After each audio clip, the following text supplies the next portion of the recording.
కొరింథీయులకు రాసిన మొదటి పత్రిక 12వ అధ్యాయము 4 నుంచి 11 వచనాలు చదువుకుందాం.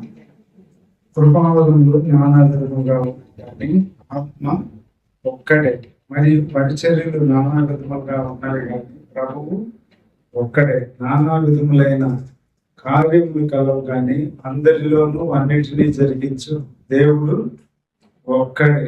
అయినను అందరి ప్రయోజనం కొరకు ప్రతి వానికి ఆత్మ ప్రత్యక్షత అనుగ్రహింపబడుచున్నది. ఎలాగనగా ఒకనికి ఆత్మ మూలముగా బుద్ధివాక్యమును, మరి ఒకనికి ఆత్మను అనుసరించిన జ్ఞానవాక్యమును, మరి ఒకనికి ఆ ఆత్మ వలననే విశ్వాసమును, మరి ఒకనికి ఆ ఒక్క ఆత్మ వలననే స్వస్థపరచు వరములను, మరి ఒకనికి అద్భుత కార్యములను చేయు శక్తియు, మరి ఒకనికి ప్రవచన వరమును, మరి ఒకనికి ఆత్మల వివేచనయు, మరి ఒకనికి నానావిధ భాషలను, మరి ఒకనికి భాషల అర్థం చెప్పు శక్తియు అనుగ్రహింపబడి ఉన్నవి. అయినను వీటన్నిటినీ ఆ ఆత్మ ఒకడే తన చిత్తము చొప్పున ప్రతి వానికి ప్రత్యేకముగా పంచి ఇచ్చు కార్యసిద్ధి కలుగజేయుచున్నాడు. చిన్న ప్రార్థన చేసుకుందాం. ప్రేమ నమ్మకం కలిగిన పరలోకపు తండ్రి, నీ పరిశుద్ధమైన నామాన్ని పెట్టుకున్నాడు. ఇంతవరకు ఆరాధనలో మీ కృపను గ్రహించారు. నేను చదువుకున్న ఈ వాక్య భాగాన్ని మా అందరి కొరకు ఆశీర్వదించండి. విని మా ఆత్మీయ జీవితంలో మాకు మీరు అనుగ్రహించిన ఆ వరాన్ని మేము వివేచించడానికి, దాన్ని గ్రహించడానికి, అనుసరించడానికి మీ కృప మాకు అనుగ్రహించమని మధ్యాహ్న సమయంలో మమ్మల్ని అందరినీ మీ చేతులకు ఆహ్వానించుకుంటూ యేసయ్య పరిశుద్ధమైన నామంలో ప్రార్థిస్తున్నాం తండ్రి, ఆమేన్. ప్రియులారా, ఈ వాక్య భాగం దీంట్లో ఒక 9 విషయాలు ఉన్నాయి. రాత్రి 9 అని గుర్తు చేశారు విజ్ఞాపన కూడికలో. ఆ 9 ఏంటి అనేది ఈ 9 క్యారెక్టర్స్ అనుకోండి, లేకపోతే గిఫ్ట్స్ అనుకోండి, లేకపోతే దేవుడిచ్చిన బాధ్యతలు అనుకోండి. మనకి దేవుని నమ్మిన బిడ్డలకి మారు మనసు, పశ్చాత్తాపం పడి దేవుని సన్నిధిలో బాప్తిసం తీసుకొని ఆరాధన చేస్తా ఉంటున్నారు. ప్రతి ఒక్కరికి కూడా దేవుడు ఆయన ఏదో ఒకటి పని కలిగించాడు. అది చాలా సంవత్సరాలు కూడా అనేక మంది విశ్వాసుల జీవితంలో ఇది మర్చిపోతా ఉంటున్నారు. నాకేమి ఇవ్వలేదు, నాకేమి లేదు అని అనుకుంటా ఉంటున్నారు. ఒకటి గ్రహిస్తూ ఉంటున్నారు. ఏంటి అని అంటే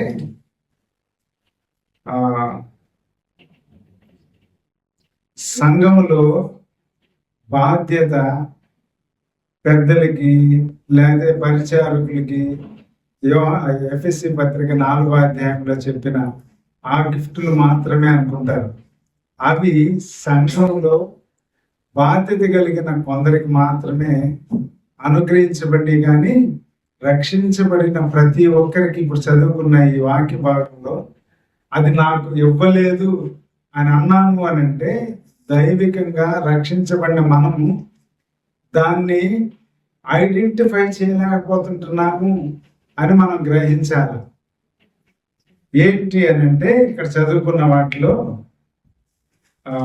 ఆయన ఎలాంటి వాడు అనే దానికి ముందు 4వ వచనంలో అంటాడు, కృపావరములు నానా విధములుగా ఉన్నవి కానీ ఆత్మ ఒక్కడే. కృపావరములు, గిఫ్ట్స్, స్పిరిచువల్ గిఫ్ట్స్ ఎక్కువగా ఉన్నాయి, కానీ అవి కలుగు చేసేవాడైతే ఎవరు? ఒక్కడే. ఆత్మ ఒక్కడే. హోలీ స్పిరిట్ ఒక్కడే. పరిశుద్ధాత్మ దేవుడు ఒక్కడే. ఆయనే అందరికీ అన్ని అనుగ్రహించేవాడు. ఈ చదువుకునే కింద భాగంలో ఉన్న ఈ 9 కూడా ఎవరిస్తున్నారు అనేది ఆ 9 వచనాల్లో ముందుగానే ఆత్మ ఆత్మ ఆత్మ అని చెప్పుకుంటా వస్తూ ఉంటాడు. ఈ పరిచర్యలు కూడా నానా విధములుగా ఉన్నవి కానీ ప్రభువు ఒక్కడే. కృపావరములు నానా విధాలుగా ఉన్నాయి, ఆత్మ ఒక్కడే. పరిచర్యలు నానా విధములుగా ఉన్నాయి, కానీ ప్రభువు కూడా ఒక్కడే. కాబట్టి ప్రభువు ఒక్కడే, మనకి ఆత్మ కూడా ఒక్కడే. ఆత్మలు అనేకం కాదు, ప్రభువులు అనేక మంది లేరు. మన ప్రభు అయిన యేసుక్రీస్తు ఒక్కడే, తండ్రి అయిన దేవుడు ఒక్కడే, పరిశుద్ధాత్మ దేవుడు ఒక్కడే. ఈ ముగ్గురు యొక్క ప్రయోజనానికి, లేకపోతే ఈ ముగ్గురు దేవుని నమ్మిన యేసు ప్రభు రక్తంలో కడుగుబడి పాప జీవితాన్ని విడిచిపెట్టబడిన మనం భూమి మీద జీవిస్తుంటున్న మనకి దేవుడిచ్చిన ఈ యొక్క వరాలు, లేకపోతే ఈ యొక్క పరిచర్య ధర్మాలు ఏంటో అవి మనం గ్రహించాలి. గ్రహించలేని చాలా బలహీనమైన స్థితిలో సంఘాలలో విశ్వాసులు ఉన్నారు అనేది చాలా సిగ్గుకరమైన విషయం. అది గ్రహించలేకపోవటానికి కారణం ఏంటి అని అంటే, ఆ గ్రహింపు కలగజేసే ఎడ్యుకేషన్, లేకపోతే ఆ యొక్క బోధ లేని కారణం చేత విశ్వాసంలో నాకు ఇది ఉంది అని గ్రహించలేకపోతా ఉంటున్నారు. ఆ బోధించే వారికి కూడా ఎదుటి విశ్వాసంలో ఏమున్నది అని గ్రహించలేని ఆత్మ కలిగిన వాళ్ళు ఉన్నారు ఈ దినాల్లో. అది ఒక దుఃఖకరమైన విషయం. పరిచర్యను అనుగ్రహిస్తుంటున్న ప్రభు ఒక్కడే అని గ్రహించే ఈ రెస్పాన్సిబిలిటీ పర్సన్స్ కి గ్రహింపు లేకుండా జీవిస్తుంటున్నారు. ఈ దినాల్లో ఎలాగున్నాయి అసెంబ్లీస్, ఎలాగా ఉంటున్నాయి అని అంటే, మనకి మిషన్ చర్చెస్ కి తేడానే లేదు. కారణం ఏంటంటే, వాళ్ళు అన్ని రెగ్యులర్ కూడికలు జరిపించుకుంటున్నారు, మనం కూడా జరిపించుకుంటున్నాం. మనకంటే వాళ్ళే గొప్పగా జరిపించుకునే సంఘాలు నేను చాలా చూశాను. ఎందుకు చెప్తున్నానంటే, మనకంటే వాళ్ళు ఇంకా పర్ఫెక్ట్గా చేస్తారు. వాళ్ళకి ఆ చర్చెస్లో వాళ్ళకి ఒక బుక్లెట్ ఉంటుంది, ఇయర్లీ ఒక బుక్లెట్ని వాళ్ళు రిలీజ్ చేస్తారు. యూనివర్సల్గా అంటే ప్రపంచంలో ఉన్న అందరిలో కూడా ఆ యొక్క బుక్ని ఫాలో అవ్వాల్సిందే వాళ్ళు. కాబట్టి యూనివర్సల్గా దాన్ని ఫాలో అవుతూ ఉంటారు. కాబట్టి ఖచ్చితంగా వాళ్ళు టైం మెయింటైన్ తోటి ఆ రాయబడిన దాన్నన్నా గ్రహిస్తారు, కానీ వాళ్ళకన్నా ఫాలో అవ్వాలనేది ఒక పెద్దవారు చెప్పిన దాన్ని గ్రహించి లోకల్ అసెంబ్లీస్లో వీళ్ళు చేస్తారు. కానీ మనకి లేని భయంకరమైన దుఃఖకరమైన విషయాల్లో మనం జీవిస్తూ ఉంటున్నాం. ఎంతకాలమైంది ప్రభువుని నమ్ముకొని అంటే, మన యొక్క లైఫ్ దేవుని నమ్ముకున్న సంవత్సరాలు మనం చెప్తామే, కానీ ఎన్ని సంవత్సరాలు అయిన తర్వాత మనం ఎంతవరకు దేవునిలో ఎదగగలుగుతుంటున్నాము, ఎదుగుతుంటున్న మనం ఎంతవరకు మనం దాన్ని శక్తిని అనుభవిస్తుంటున్నాము, ఏ పర్పస్తో దేవుడు మనల్ని రక్షించాడు అనే విషయాన్ని కూడా మర్చిపోతా ఉంటున్నాం. మనం మాత్రమే రక్షించబడ్డామని చెప్పుకొని మనం ఒక్కలమే ప్రభు బలలో ఆరాధన చేస్తా, మనం ఒక్కలమే సహవాసం చేస్తే దేవునికి సంతోషం లేదు. మన యొక్క భ్రమను దాంట్లో నుంచి బయటికి రావాలి. మనల్ని దేవుడు రక్షించింది దేనికి అని అంటే, ఆయనకి మనల్ని పరిచారకులుగా ఉండటానికి, లేకపోతే ఆయనకి ఒక రాయబారులుగా ఉండటానికి, లేకపోతే ఆయన కొరకు శ్రమపడి పని చేయటానికి మనల్ని పెట్టాడు. కానీ పొలంలో దున్ని ఒక రైతు ఎంతగానో కష్టపడి దాంట్లో గింజలు వేసి అవి పంటకు వచ్చి ఫలాలు వచ్చేంత వరకు కూడా పని చేస్తానే ఉంటాడు, సోమరిగా ఉండడు. దాని మీద ఒక ప్రత్యేకమైన శ్రద్ధ తీసుకుంటాడు. ఆ శ్రద్ధ, జీవితం, ప్రత్యేకమైన కాన్సన్ట్రేషను మన జీవితాల్లో తగ్గిపోయింది అని మనం ఎంతగానో సిగ్గు చెందవలసిన వారమై ఉంటున్నాం. ఆ గ్రహింపు లేకపోతే మన యొక్క యాక్టివిటీస్ వల్ల దేవుడు ఎప్పుడు కూడా సంతోషపడడు అని గుర్తు చేసుకోవాలి. ఇక్కడ చదువుకున్న ఈ యొక్క వాక్య భాగంలో 9 క్యారెక్టర్స్, లేకపోతే 9 బాధ్యత కలిగిన విషయాలు ఆత్మ ద్వారా యేసు ప్రభువుని నమ్ముకున్న ఆయన ద్వారా విమోచించబడిన వారికి అనుగ్రహించాడు అనేది ఈ దినం వింటున్న మనకి, దీని ద్వారా వింటుంటున్న బయట వారికి ఒకటే ఒక ప్రశ్న వేసుకుందాం. ఏంటి అని అంటే, ఈ 9 నాకు దేవుడు ఏది ఇచ్చాడు? కృపావరాలు నానా విధాలుగా ఉన్నాయి, కానీ ఆ ఇచ్చే ఆత్మ ఒక్కడే.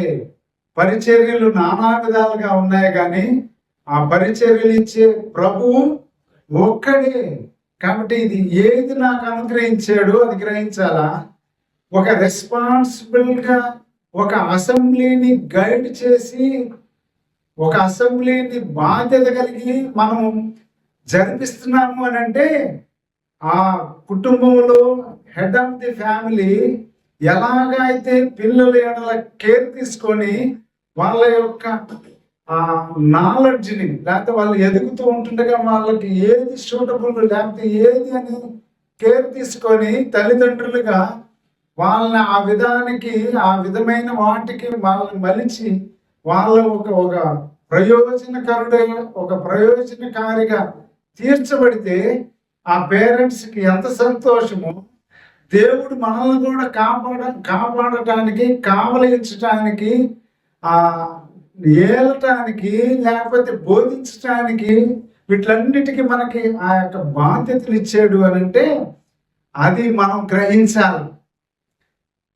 అందుకనే కుటుంబాన్ని ఈ కింద వచనాల్లో చూస్తే ఒక బాడీతో, ఒక హ్యూమన్ బాడీ తోటి ఉన్న ఆర్గాన్స్ ని ఆయన తెలియపరుస్తూ ఉంటున్నాడు. అపోస్తలుడైన పౌలు కింద వచనాలు శరీరంలో ఉంటున్న అవయవాలు ఎలా పనిచేస్తాయో అలా పనిచేయాలనేది పైన ఇచ్చాడు. ఈ 11 వచనాల వరకు, 12వ వచనం నుంచి దాని ఎగ్జాంపుల్గా ఒక శరీరంలో ఉన్న ఈ అవయవాలు ఎలా ఉండాలో, ఎలా ఉంటే ఆ బాడీ అంత ప్రయోజనకరంగా ఉంటుందో, దేవుని యొక్క ఆత్మ, ప్రభువు యొక్క ఆత్మ వారు మనకి విశ్వాసులుగా దేవుని నమ్మిన బిడ్డలకి ఎలాగిచ్చాడు అది కూడా గ్రహించి సంఘము యొక్క క్షేమాభివృద్ధి, local assembly, local church, local body. లోకంలో కూడా బాడీస్ అని ఉంటాయి. లోకల్ బాడీ మీటింగ్ జరుగుతుంది, స్టేట్ బాడీ మీటింగ్స్ అంటారు, సెంట్రల్ బాడీ మీటింగ్స్ అంటారు, ఇంటర్నేషనల్ బాడీ మీటింగ్స్ అంటారు. వీటిలన్నిటికీ ఏంటంటే ఒక సెటప్స్ ఉంటాయి. మరి భూమి మీద ఉంటున్న మానవులు, ఒక ప్రభుత్వాలు, ఒక రూలింగ్ చేయడానికి ఇలాంటి బాడీస్ పెడితే, ఇలాంటి ఆర్గనైజేషన్స్ పెడితే, మరి దేవుని నమ్ముకున్న మనము, క్రీస్తు ప్రభువులో ఉన్న మనము, యేసు ప్రభు రక్తంలో కడుగుబడిన మనము, దేవుని ఆత్మను కలిగిన మనం కూడా ఒక బాడీగా ఉంటున్నాం. Local church, local body. మనకైతే ఇంకా వేరే వేరే బాడీస్ లేవు, కానీ లోకల్ చర్చి ఒక లోకల్ బాడీ, యూనివర్సల్ బాడీ, సార్వత్రిక సంఘం. Local assemblies, universal assembly. దేవుడు సార్వత్రిక సంఘంలో లోకల్ అసెంబ్లీ ఎలా ఉంటుందో యూనివర్సల్ చర్చి కూడా అలాగే ఉంటుంది అని గుర్తు చేస్తూ ఉంటున్నాడు. కాబట్టి ఇక్కడ ఆత్మను అనుసరించి ఏమిస్తున్నాడు అంటే, అందరిలో ఇంకొకటి కూడా అంటున్నాడు. 6వ వచనం, ఆత్మ ఒక్కడే, ప్రభు ఒక్కడే, దేవుడు ఒక్కడే, తండ్రి, కుమార, పరిశుద్ధాత్మ, త్రియేక దేవుడు. ఇక్కడ ఈ ముగ్గురిని గురించి చెప్తా ఉంటున్నాడు. నానా విధములైన కార్యములు గలవు, కానీ అందరిలోనూ అన్నిటినీ జరిగించు దేవుడు ఒక్కడే. ఆత్మ ఒక్కడే, ప్రభు ఒక్కడే, దేవుడు ఒక్కడే. ఆత్మ దేవుడు, కుమారుడైన దేవుడు, తండ్రి అయిన దేవుడు, ముగ్గురు. వాళ్ళని ఇక్కడ గుర్తు చేస్తూ, దీనిలో మనకిస్తున్న భాగం ఏంటి అంటే, అందరి ప్రయోజనం కొరకు, అంటే సంఘములో విశ్వాసుల అందరి ప్రయోజనం కొరకు దేవుడు ఆ ఆత్మ ప్రత్యక్షత అనుగ్రహింపబడుతుంటుంది. ఆ ఆత్మ మూలంగా 9 ఏంటంటో మనం ఇక్కడ చూద్దాం. బుద్ధి వాక్యాన్ని ఆత్మ మూలంగా అనుగ్రహిస్తుంటున్నాడు. ఆ ఆత్మను అనుసరించే జ్ఞాన వాక్యాన్ని చెప్పే గిఫ్ట్ ఇస్తుంటున్నాడు. ఆ ఆత్మ వల్లనే విశ్వాసాన్ని ఇస్తుంటున్నాడు. మరి ఒకరికి ఆత్మ వల్లనే స్వస్థపరచు వరాన్ని ఇస్తుంటున్నాడు, మరి ఒకరికి అద్భుత కార్యాలు చేయ శక్తిని ఇస్తుంటున్నాడు, మరి ఒకరికి ప్రవచన వరాన్ని ఇస్తుంటున్నాడు, మరి ఒకరికి ఆత్మల వివేచన ఇస్తుంటున్నాడు. 8వదిగా నానా విధములైన భాషలు ఇస్తుంటున్నాడు. ఇంకొకరికి 9వ విషయం ఏంటంటే భాషల అర్థం చెప్పు శక్తియు అనుగ్రహించబడతా ఉంటుంది. ఇవన్నీ కూడా ఆత్మ ఒక్కడే తన చిత్తము చొప్పున ప్రతివానికి ప్రత్యేకముగా పంచి ఇచ్చు కార్యసిద్ధి కలుగు చేస్తున్నాడు ఆత్మ. ఇవన్నీ నాకు వీటిలో ఉన్న 9 వాటిలో నాకు ఇది ఇవ్వలేదు అని అంటే మనం ప్రశ్న వేసుకోవాలి. ఏంటి అని అంటే దేవుడు మనల్ని రక్షించి మనల్ని దేవుని బిడ్డలుగా చేసిన తర్వాత ఆయన బిడ్డలంగా తీర్చబడి ఆయన్ని ఆరాధిస్తూ ఆయన సహవాసంలో జీవిస్తూ ఉంటున్నామంటే ప్రభు ద్వారా రక్షించబడిన మనము తండ్రి అయిన దేవుని వాగ్దానం ద్వారా ఆయన సొత్తుగా ప్రణాళికలో చేయబడిన మనము ఆత్మ దేవుడు మనకు అనుగ్రహిస్తుంటున్న ఇవి కలిగి లేకలే ఉన్నాము అని అంటే మనం అది కంపల్సరీగా క్వశ్చన్ వేసుకొని ఏది లేదో లేకపోతే ఏది ఇవ్వలేదో ఇవన్నీ లేవు అని అంటే ఇంకా మనకి దేవుడు అది కలగజేయలేదేమో. ఎందుకు కలగజేయలేదో అది గ్రహించి దాన్ని దేవుని దగ్గర పొందవలసిన వారంగా ఉంటున్నాం. కాబట్టి బుద్ధివాక్యం, కొంతమందికి బుద్ధివాక్యం అని అంటే ఏమంటాడు,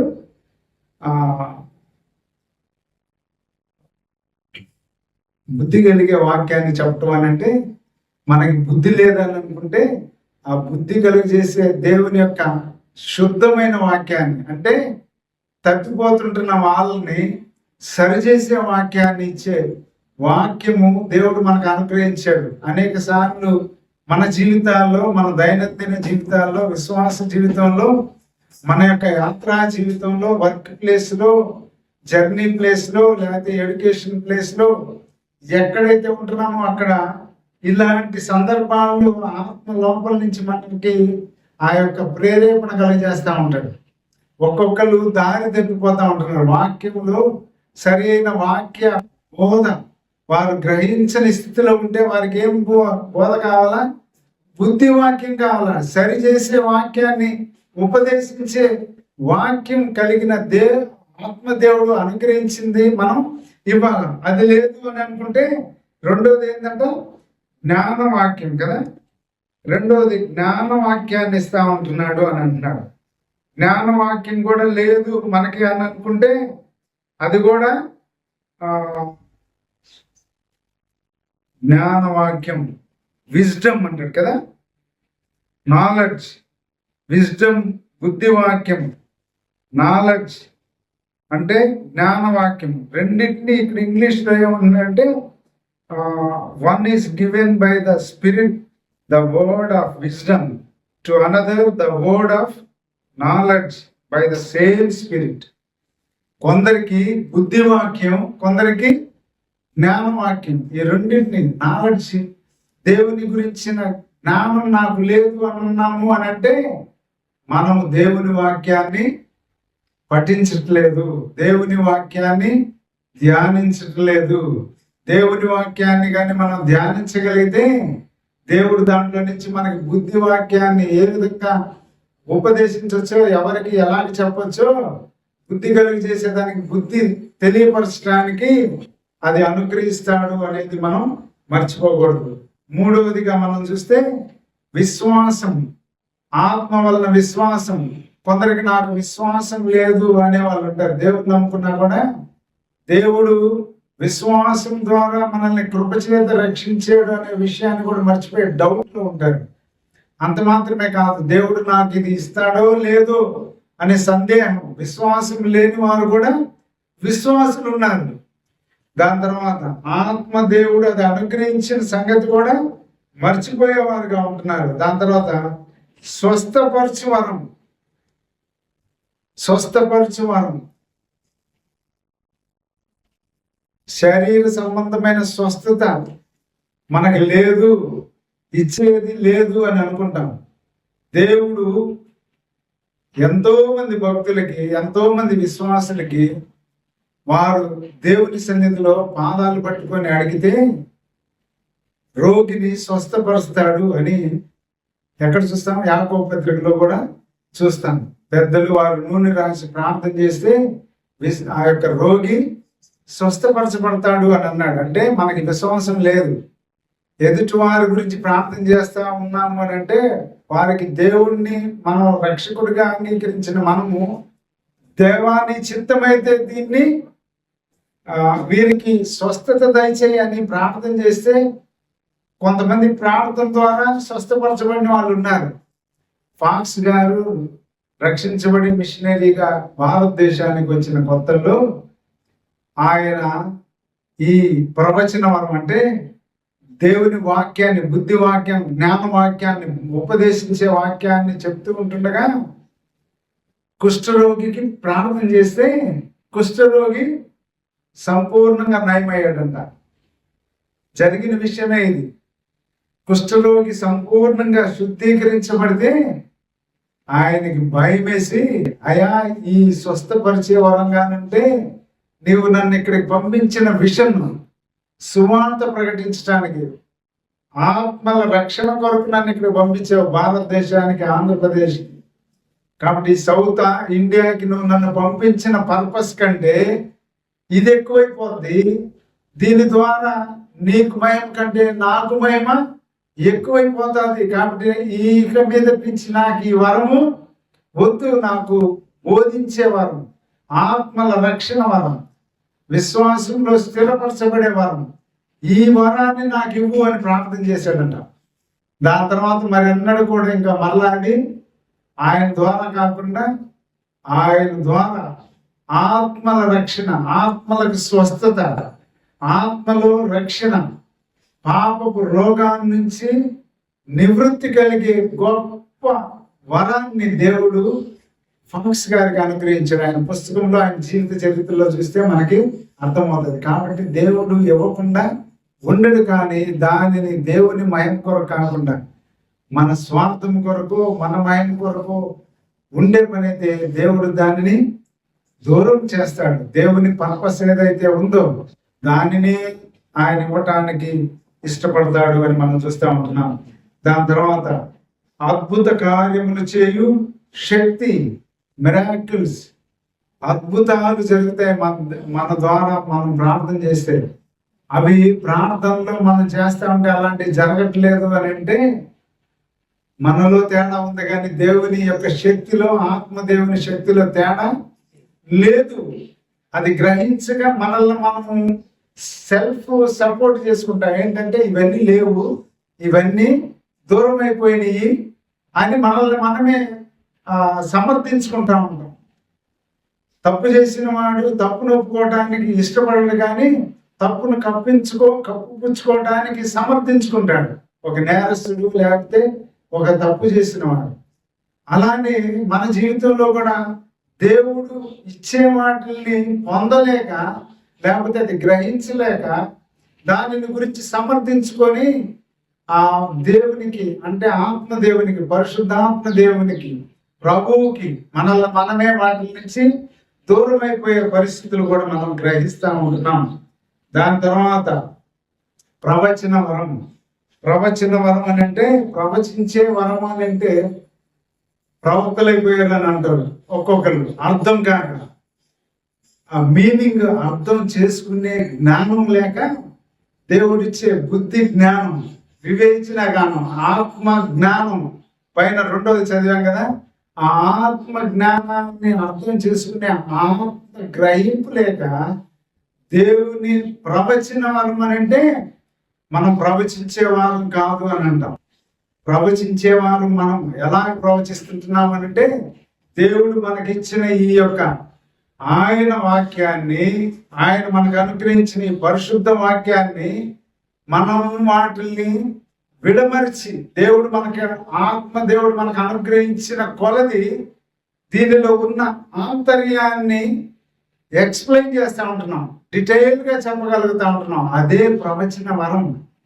చదువుకుంటా వెళ్తే గ్రహించలేని వారు ఉంటారు. వాళ్ళకి గ్రహింపగలగడానికి దాన్ని వివరించి చెప్పే జ్ఞానాన్ని దేవుడు ఆ వరాన్ని, ప్రవచనాన్ని, దేవుని వాక్యాన్ని విడమర్చి చెప్పే యొక్క జ్ఞానాన్ని దేవుడు అనుగ్రహిస్తూ ఉంటున్నాడు. అది కూడా గ్రహించలేకపోతే దుఃఖకరమైన విషయం.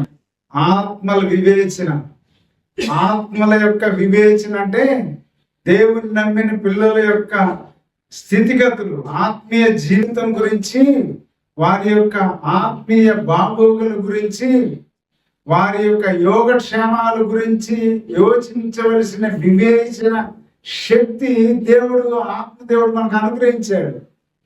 అది కూడా లేదు అని అనుకుంటే అది కూడా దుఃఖకరమైన విషయమే. దాని తర్వాత నానావిధ భాషలు. నానావిధ భాషలు అంటే పెంతెకొస్తు రోజు ఆత్మదేవుడు వాళ్ళ మీదకి, పరిశుద్ధాత్ముడు దేవుడు దిగితే వారి నాలుగులు విభాగింపబడిన నాలుకల్లాగా కనపడిన ఆ పరిశుద్ధాత్మ దేవుడు వారి మీదకి వస్తే వాళ్ళు అన్ని భాషలతో మాట్లాడారు. అది ఇప్పుడు లేదు అని అనుకుంటాం. చాలా మందికి దేవుడు ఇచ్చిన జ్ఞానాన్ని బట్టి అనేకులు దాని ఏమంటారు 3 భాషలు, 2 భాషలు, 4 భాషలు, 5 భాషలు, అట్లా ఎన్నో భాషలు నేర్చుకున్న ఒకే వ్యక్తులు ఉన్నవారు లేరా? ఉన్నారు. ఒక్కొక్క ఏరియాకి వెళ్తే వాళ్ళకి దేవుడు ఇచ్చిన జ్ఞానపు వాక్యపు జ్ఞానాన్ని బట్టి, ఆత్మ జ్ఞానాన్ని బట్టి, వారికి దేవుడు ఇచ్చిన జ్ఞానాన్ని బట్టి అనేక భాషలు మాట్లాడగలుగుతుంటున్నారు. తెలుగు, ఇంగ్లీష్, హిందీ, మలయాళం, తమిళ్, కన్నడ, కువి, ఇలాంటి ఎన్ని భాషలు ఒక మనిషే దేవుడు వారికి ఇస్తూ ఉంటున్నాడు. సైలస్ ఫాక్స్ గారు ఇంగ్లీష్ కెనాడియన్. భారతదేశానికి వచ్చిన తర్వాత తెలుగు పండిట్గా ఆయన, మనకి రాదు తెలుగు పండిట్, సాంస్క్రిట్ పండిట్ ఆయన ఆ పండిట్గా అయ్యాడు. అంటే అంత ఎఫిషియెంట్గా ఆయన నేర్చుకొని ఆయన అనర్గళంగా తెలుగు మాట్లాడుతూ ఉంటే ఆశ్చర్యంగా చూసేవాళ్ళు అంట. కారణం తెల్లదొర తెలుగులో మనకంటే చక్కగా మాట్లాడుతున్నాడు అంటే దేవుని ఇచ్చిన ఆత్మ జ్ఞానం. అది ట్రాన్స్లేట్ చేసే వాళ్ళు ఉన్నారు. వాళ్ళకి ఎక్కడి నుంచి వస్తుంది? మక్కి ఎలా ట్రాన్స్లేట్ చేయగలుగుతూ ఉంటున్నారు? వెంటనే ఆ ఎదుటి వ్యక్తి ఇంగ్లీష్లోనూ మనకు తెలియని భాషలో అంటే వేరే లాంగ్వేజ్లో మాట్లాడుతూ ఉంటే వాక్యాన్ని మన రీజనల్ లాంగ్వేజ్లో ట్రాన్స్లేట్ చేస్తూ ఉన్నారు. వెంటనే అంత చేయటానికి అంత కూర్పు, అంత జ్ఞానము ఎక్కడి నుంచి వస్తూ ఉంటుంది? దేవుడిచ్చిన ఆత్మ వరం. అది అందరూ ట్రాన్స్లేట్ చేయగలరా అంటే అందరూ చేయలేరు. మామూలుగా గ్రహించగలం, కూర్చొని చెప్పగలం. ఆ ఎక్కడన్నా పొరపాటు అయింది దాని గురించి చెప్పే ఆ జ్ఞానాన్ని ఉంటుంది. కానీ మక్కీకి లాగా ఏదైతే చెప్తున్నాడో దానికి వెంటనే ట్రాన్స్లేట్ చేయటం అనేది కూడా దేవుడిచ్చే వరం. అది అవి మర్చిపోతూ ఉంటున్నాం.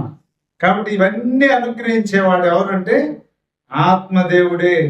ఆయన ప్రత్యేకంగా ప్రతి ఒక్కరికి ఇస్తాడు అని మనం చూస్తూ ఉంటున్నాం.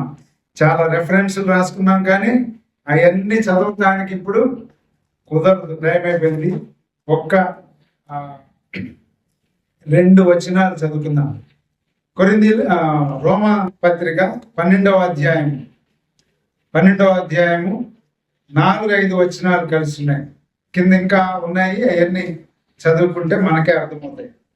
4-5 వచనాలు చదువుతాను. ఒక్క శరీరంలో మనకు అనేక అవయములు ఉన్నను ఈ అవయములన్నిటికీ ఒకటే పని ఎలా ఉండదో అలాగే అనేకులమైన మనము క్రీస్తులో ఒక శరీరముగా ఉండి ఒకరికొకరము ప్రత్యేకముగా అవయములమై ఉన్నాము. మన అనుగ్రహింపబడిన కృప చొప్పున వెవ్వేరు కృపావరములు కలిగిన వారమై ఉన్నాము గనుక, ఇంకా కింద ప్రవచనము విశ్వాస పరిమాణం చొప్పున ప్రవచిస్తాము. పరిచర్య అయితే పరిచర్యలో, బోధించుటలో, హెచ్చరించుటలో పని కలిగి యుద్ధము శుద్ధ మనసుతో పంచిపెట్టువారు. ఇలాగా ఉన్నాయి.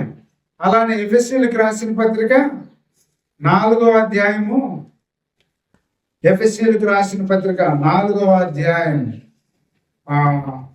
4వ అధ్యాయంలో ఇక్కడ మీరు 4వ వచనం నుంచి అక్కడక్కడ వచనాలు చదువుకుంటే అర్థమవుతుంది దీని యొక్క భావాలు. 4వ అధ్యాయం 4వ వచనం, 5వ వచనం, 7వ వచనం, 12వ వచనం, 13వ వచనం.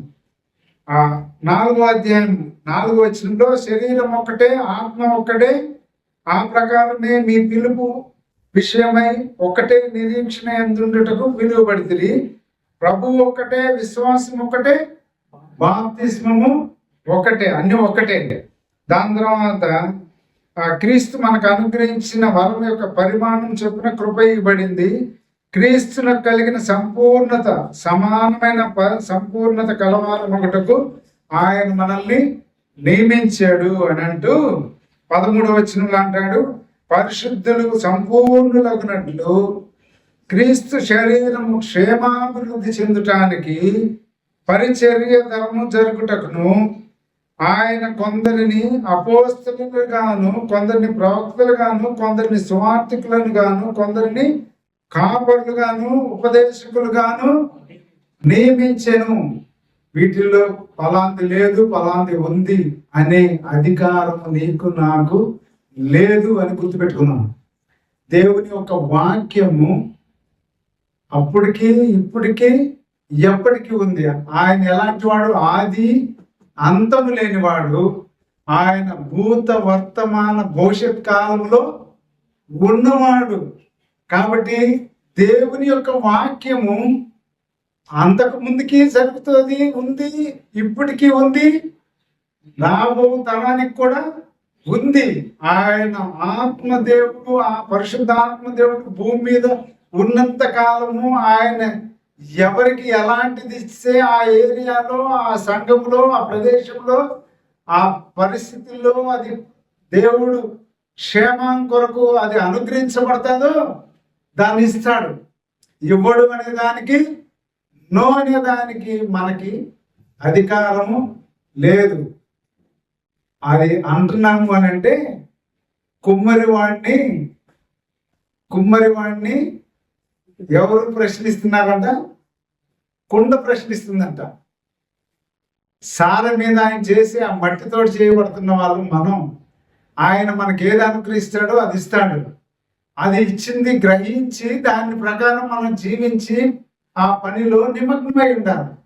అది మరిచిపోయి ఇది కాదు, ఇది ఇట్లా అని ప్రశ్నించేదానికి మనకి అధికారం లేదు. అవి కూడా వాక్యాలు ఉన్నాయి. రూపింపబడినది రూపింపబడే వానితో అడిగే అధికారము లేదు. మనం అనేక సార్లు ఇప్పుడు ఆ జ్ఞానాన్ని కలిగి జీవించలేక ఇలాంటి ప్రశ్నలు వేసుకుంటా ఉన్నాం.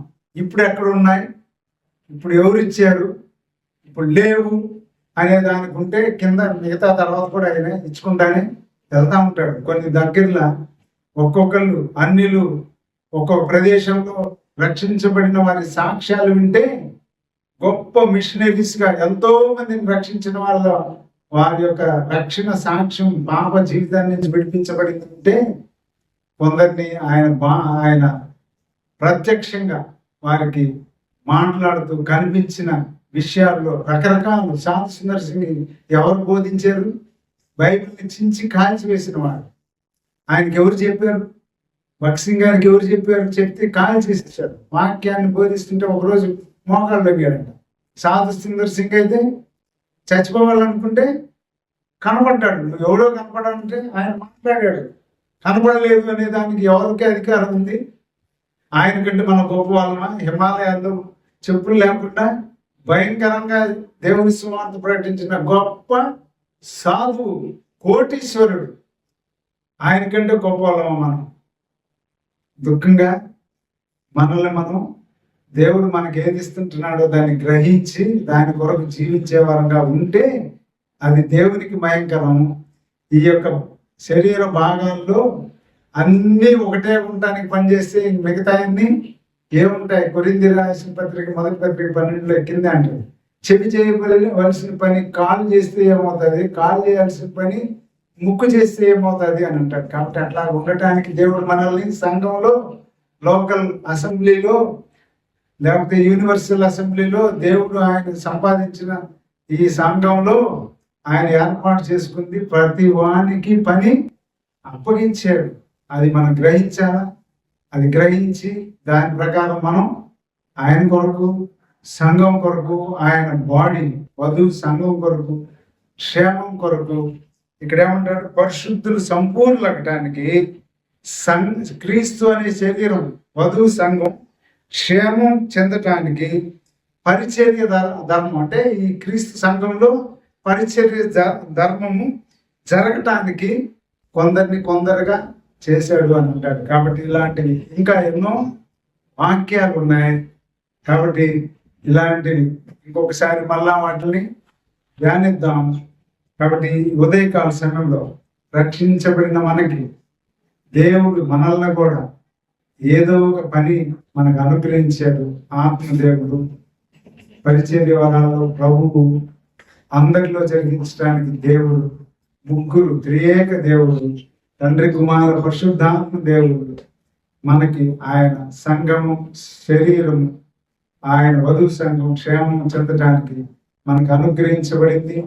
మనం లోకములో ఆయన కొరకు రాయబారులుగా పరిచర్య చేసే వాళ్ళంగా సాక్షులంగా ఉండటానికి ఆయన ఏదైతే మనకు అనుగ్రహించాడో ఒక్కటే ఇస్తాడనేది ఏం లేదు, ఎన్నో ఇవ్వచ్చు. వాటిలో ఏమేమైతే ఉంటున్నాయో అది మనం గ్రహించిన వాళ్ళంగా అలాగా వాటి కొరకు ప్రయాసపడుతూ దేవుని మహింపరుస్తూ దేవుని రాకడ కొరకు ఎదురు చూసే వారంగా ఉందాం. అట్టి కృప పరిశుద్ధాత్మ దేవుడు మనకి అనుగ్రహించిన.